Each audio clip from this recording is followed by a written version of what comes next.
Hello, আজকে সন্ধেবেলায় একটা চটপট রান্না করে ফেললাম। চলো সেটাই আজকে তোমাদের সাথে শেয়ার করি।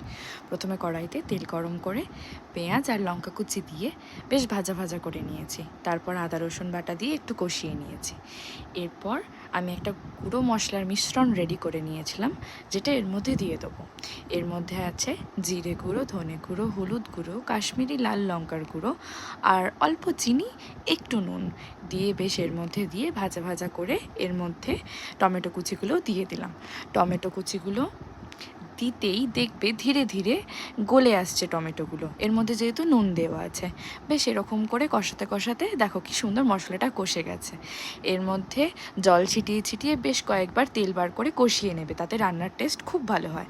তারপর এর মধ্যে অল্প জল দিয়ে একটা বাটিতে ডিম ফাটিয়ে নেবে, ঠিক এরকমভাবে এক একটা করে ডিম ফাটাবে। আর বেশ এই রকম প্রসেসে ডিমটা দিয়ে দেবে একটা জায়গায়, চারিদিকে ছড়িয়ে ছিটিয়ে না, একটু গুছিয়ে এক এক জায়গায় দেবে।